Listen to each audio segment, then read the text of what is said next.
This is a brand new camper van and the NDA has been lifted today.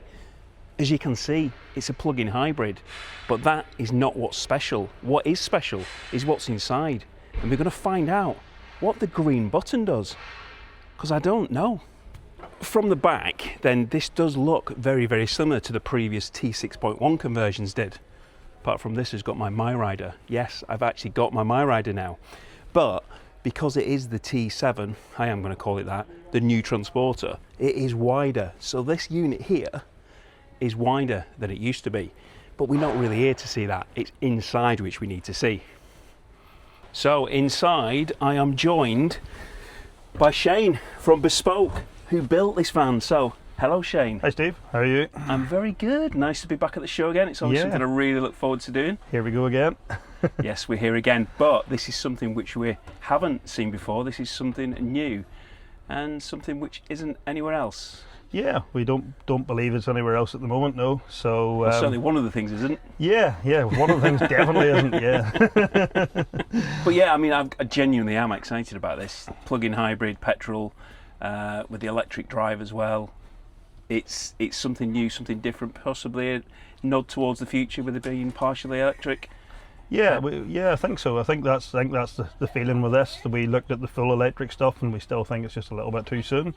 So with the FEV, gives you kind of best of both worlds, so it does. So that was the thinking with this very much. So yeah. So taking the vehicle aside, because obviously, I mean, it's a Ford Transit, it's a Ford Transit Custom. The FEV on the transporter is probably due 2026, hopefully, maybe, we think. Yeah, hopefully, and what we do here will just transfer across. So once it becomes available, it'll be the same thing on the other platforms. So yeah. But it's the camper. Yep. This is where this actually comes in differently, because obviously, with most of the conversions which you've either got a diesel heater or you've got a gas heater. Yep. But this doesn't have a diesel engine. No. And it doesn't have any gas, does it? No, neither. So yeah, so we're very much wanting to harness the electric part of this vehicle. So obviously in our Crafter and our other vehicles, we've done electric before, where we've used the electric to do things like induction hob and to do things like the hot water, but that's always been through using like a big lithium type battery and then using a large inverter or something like a Victron 2 kilowatt or even beyond that to kind of get the kind of power we normally would need. So with this we're doing something a bit different. So this, you're obviously harnessing the vehicle battery. How big is that battery? Ooh, I don't know.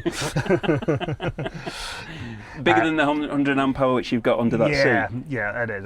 It's much more substantial, so it is. So we've done a bit of testing on it, but yeah, pretty much the vehicle battery is what we're harnessing now. So we found a way of being able to use the power that's already in the vehicle, so using the big large vehicle battery to actually run everything on the camper conversion side of it as well. So there's a way of getting the power out of it, but to get it out in the sort of level we need, we've had to go a bit further. So it's taken a bit of R&D to get that to the level we want. So we can now pull 2.3 kilowatt continuously from that battery without the need for any inverter or any additional batteries within the vehicle. We still have a lithium type normal battery which charges, which runs on the 12 volt system, so that just works very much as it would do in any camper van, running the 12 volt lighting and all the other 12 volt bits and pieces, the fridge and so on. But then for the mains electric type stuff, which is really what this van's all about, we're harnessing the hybrid or the FEV electric vehicle battery to do so, and then that gives us the power we need on tap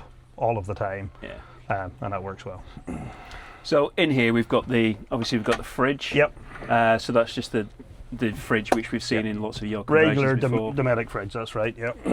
That's the latest model. Yeah, the NRX50. So it's the very latest one with removable ice box and the sort of newer technology on that. So really good wee fridge, works really well, and it'll work perfectly in this van too. So just a normal idea. Yeah. And then coming up top here we've got the Dometic again. Yeah, Dometic top unit. So sink, deep sink, hot and cold water, which we're now doing. Sink, that, isn't it? Yeah, it's much better than you get on the combination units actually. So a bit of a bonus with that. So real good deep sink, hot and cold water is standard on all our vehicles, but really clever on this because again it's using the vehicle battery to heat the water. So you've got hot water on tap all of the time, and that obviously translates into the little shower point on the back as well. So we've got hot and cold there all and of that's the time. all controlled by the The kind of savvy screen control unit. That's right. So that gives us control over the heating system, the hot water system, the levels of the water, and we can all control that from one central place then, so we can. Perfect. And then we've got induction hob. Yep. And I can see on here you've got a 1,000 watt and 1,300 watts, and that's obviously it's a lot of power. Big power. For Yeah. a small van. You know, it's not something you often see on a small van, is it? No, it's you know, not. you've got your crafter where you've got something like this. Yeah. But as far as small vans, on a small van, big lithium battery for that. You would need a big lithium battery to run it for to any try and period run of that time. properly for any period of time. But again, because we've got plenty of power on tap on this, it's really not a problem. And it's more about the cosmetic look of it. We did want the Dometic unit, which then blends in and fits perfectly and in harmony with the fridge, so it gives us a continuous look throughout. Yeah. So using their product throughout on this, so that's the one that best fits this situation. And on this van, we'll be using the Corian worktops as standard as well. So that's going to be standard. They are really, really smart, these worktops. So really, really keen to start to sort of give that into a lot of the vans now, and certainly on this model, we plan on making that a standard feature on this one. So we've got the Savivan panel, so the Savivan controls all your lights, your 12-volt systems. Yep. Hot water, hot water controlled on there, so we can. That's your fridge. That's the fridge beeping. So hot water is controlled on here. We can still actually boost the hot water off the 12-volt lithium battery, but because this one here we're using the other battery as well, it means you've got hot water on mains hookup, you've got hot water whenever we're harnessing the vehicle battery, and then even on 12-volt, if you didn't even want to be harnessing the vehicle battery, we can still boost the water and run it off that as well. So hot water is basically there all of the time, completely off grid, it'll all work. We control that on there. We also control the heating system, so this has got, again, first of its kind, we're using a ProPEX heating system like you always would use, but on this one it's electric only. So it's a prototype unit, it's built specially for us. It will go into production to work on this vehicle, so it means that the heating is only fueled by mains electric and still controllable by the controls on our touch panel. So because we'd already spent the time and money integrating that into the control panel, we were very keen to work with ProPEX to get the heating system to work. So that works internally, works off the battery, and again off the vehicle battery works really well. So that gives our central heating as well. And that's something you're developing with them at the moment? Yeah, we're developing it with them. So we have a working prototype in here. We don't see any real issue. To be fair, it's a version of the heater they already do, which has got gas fuel and mains fuel. Obviously they've just deleted the gas bit out, so it's something that's tried and tested. Half the price then, surely. Hopefully probably twice the price. So that's getting repackaged to work in this vehicle for us, so really good job on that too. I'm going to come back to that in a minute. Yep. Very, very intrigued by that. Yep. But we have the NDA has officially been lifted. Yep. So we can really talk about this. Yeah. And here it is. Yep. So what's this? What is it? Tell me about it. What's it's this? just a microwave, surely. Looks like a microwave with a Bluetooth speaker on top. No, a little bit more to this. So this is a 3-in-1 combi unit. So it is a microwave. It also is like an oven grill, and it's actually an air fryer as well. So we've got the basket. Air fryer. Yeah. So first of its kind. Yeah. So instead of bringing an air fryer and sticking it in your cupboard and then bringing it out onto the work surface, we've got an integrated air fryer. Yep. That is going to be something which is going to be really, really popular. Yeah, it's really the move on. But it's a prototype, isn't it, at the moment? It's a prototype at the minute, but by all accounts it'll be in production early next year. Certainly there's no reason to believe it won't. It's a working prototype, so we have had it running, we've been testing it, it's doing everything it should do.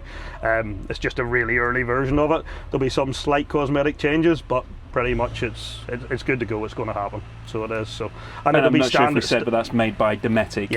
Yeah, Dometic unit, which fits with everything we do. Everything which you've got. It's part of the family of the stuff we're wanting to work with, and we have worked with Dometic quite closely on building this vehicle as well. But again, great thing about this is going to work completely off grid. We can able to use a vehicle unit, the vehicle battery to run it. It works really well. Like we tested this, we had this running for over an hour with no plug-in, no anything. no issue with your lithium battery going low, the inverter getting hot. There's none of that. There's no extra weight with all them items because it's already in the vehicle. So it's a really good job. Yeah, because I mean, I know some people do take air fryers away. I mean, air fryers are absolutely fantastic. You can cook all sorts of things with them. But it's always, well, if we go in on a hook-up, we can take the air fryer, but if we're not going on a hook-up, we can't. Yeah. But if you've got a plug-in hybrid, it works you all can the time. harness it, then it's going to work all the time. So that's absolutely brilliant. Yeah. No, I think that's a really good use purpose. Yeah. And it's worth mentioning that the van does actually still have a hookup as well. So you don't need to hook it up, but if you were on a campsite and you wanted to hook the van up, you can hook it up to the normal outlet on the back. We have special switching system in there, so it switches over, so it will actually run without depleting the battery of the vehicle. It'll run everything on the mains hookup. That's going to be some trick electrical system. So we've got some trickery going on in the background there. So, Your R&D department has been busy with very this. busy. Well, I don't know if you saw it, but I did a video. I went over to Northern Ireland recently, and I went into the R&D department, and he was reluctant to let me in. But yes, I did manage to get in there, and very, very interesting things that go on there. It's amazing, really, how much actually goes on behind the scenes. You know, how much research and development goes into building vans like these. So I like this Corian work surface. But what is this green button? Yeah, so the green button is, it's partly this is a prototype vehicle, so at the minute that's the activation button. So if we want to use the hybrid battery to run everything in the vehicle at the minute, you hit the green button, it all comes live, and that's how I'm we not work frightened to press it then. No, you can press it.